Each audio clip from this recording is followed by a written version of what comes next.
Assalamualaikum warahmatullahi wabarakatuh. Apa kabar anak-anak? Hari ini kita akan belajar tentang sejarah berdirinya dinasti Abbasiyah. Sebelum menonton video ini, silahkan untuk subscribe, komen, dan like, oke? Enjoy for watching. سميت الدولة العباسية بهذا الاسم لأن خلفائها كانوا من نسل العباس بن عبد المطلب عم الرسول صلى الله عليه وسلم.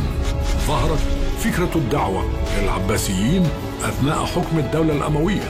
كانت الدعوة قد قامت بالكوفة للبيت العلوي بشكل سري، وترأسها المختار بن أبي عبيد الثقفي، والتي دعت إلى إمامة محمد بن علي بن أبي طالب المعروف بابن الحنفية.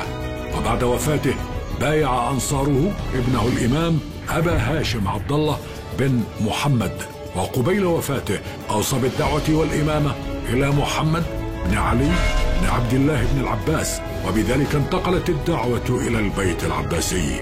وكان ذلك في عهد الخليفة الأموي سليمان بن عبد الملك. نشط محمد بن علي العباسي في الدعوة، واختار عددا من الدعاة عددهم 12 نقيبة ونشرهم في البلاد. ثم توفي سنة 124 هجرية بعدما أوصى لابنه إبراهيم الملقب بالإمام. فقام إبراهيم بتعيين أمراء سريين على المناطق والأقاليم، أبرزهم أبو سلمة الخلال على الكوفة، وأبو مسلم الخراساني على خراسان. وفي سنة 129 هجرية في عهد الخليفة الأموي مروان بن محمد كلف الإمام إبراهيم القائد أبا مسلم الخراساني بأن يجهر بالدعوة للعباسيين في خراسان، فاستجاب أبو مسلم وجمع القوات الموالية له، ودخل مدينة مرو عاصمة خراسان سنة 130 للهجرة. واصل أبو مسلم توسعه فدانت له خراسان جميعا. نتيجة هذا سجن الإمام إبراهيم العباسي، فأوصى بالإمامة لأخيه أبي العباس وطلب منه أن يرحل إلى أبي سلمة الخلال داعية العباسيين في الكوفة ليكون في مأمن. مات الإمام إبراهيم في سجنه، وتمت البيعة لأبي العباس، فتوجه إلى مسجد الكوفة وألقى خطبة كانت الإعلان الرسمي عن قيام الدولة العباسية. وجاء في ختام تلك الخطبة: وما توفيقنا أهل البيت إلا بالله، فاستعدوا أيها الناس، فأنا السفاح المبيح والثائر المنيح، فلقب بالسفاح. أرسل الخليفة الأموي مروان بن محمد الجيوش لقتال العباسيين، وقاد بنفسه حملة كبيرة. وبعد عدة معارك التقى الجيشان في موقعة ضخمة عند نهر الزاب، فانتصر جيش العباسيين انتصارا مدويا، وانهزم مروان بن محمد إلى دمشق، فطارده الجيش العباسي واستولى على دمشق، ففر مروان إلى مصر وألقي القبض عليه، وقتل سنة 132 للهجرة. وبوفاته انتهت الدولة الأموية وبدأت الدولة العباسية. Oke anak-anak, sekarang Bu Syifa akan menjelaskan dan menyimpulkan sejarah dan proses berdirinya dinasti Abbasiyah. Dinasti Abbasiyah berdiri pada tahun 750 Masehi setelah dinasti Umayyah runtuh. Adapun dinamakan dengan dinasti Abbasiyah karena para pendiri dan khalifahnya merupakan keturunan dari Abbas bin Abdul Muthalib yang mana merupakan paman Rasulullah Shallallahu Alaihi Wasallam. Adapun latar belakang runtuhnya dinasti Umayyah karena adanya ideologi atau pemikiran bahwasanya yang berhak menjadi khalifah seharusnya dari Bani Hashim, yaitu keturunan Rasulullah Shallallahu Alaihi Wasallam. Jadi Bani Abbas berpendapat bahwasannya Bani Umayyah tidak pantas untuk menjadi khalifah di bumi ini.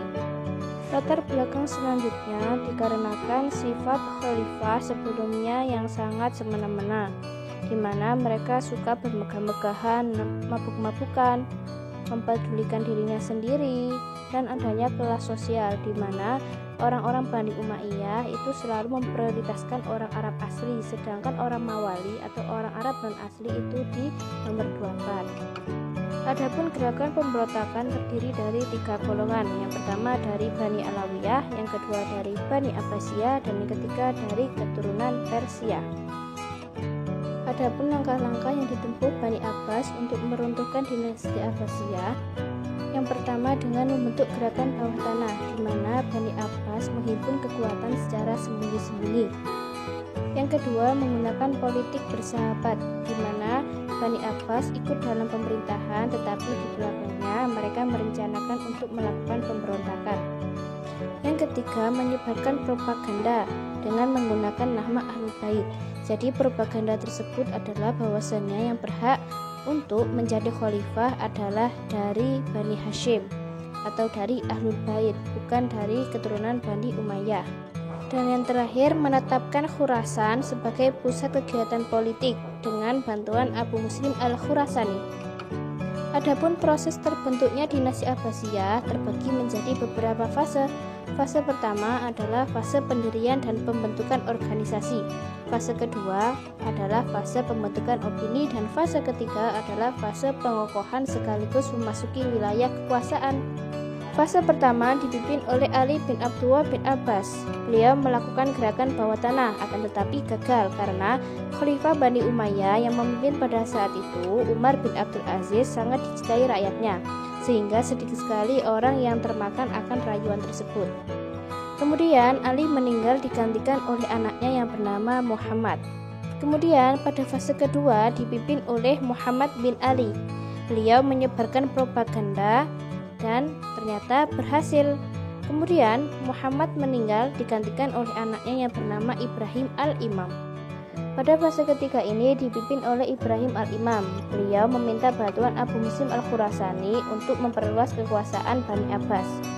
Dan saat itu berhasil, Abu Muslim berhasil menguasai seluruh wilayah Khurasan. Oleh sebab itu, maka Ibrahim dipenjara dan meninggal di sana. Kemudian digantikan oleh saudara kandungnya yang bernama Abul Abbas As-Saffah. Pada fase ini terjadilah perang yang sangat dahsyat bernama Perang Zabhulu antara Bani Umayyah dan Bani Abbas yang akhirnya dimenangkan oleh Bani Abbasiyah. Adapun Perang Zabhulu yang terjadi pada tahun 750 Masehi antara Bani Umayyah dan Bani Abbas dimenangkan oleh Bani Abbas, menandakan bahwasannya Bani Umayyah runtuh dan berdirilah dinasti baru yang bernama dinasti Abbasiyah.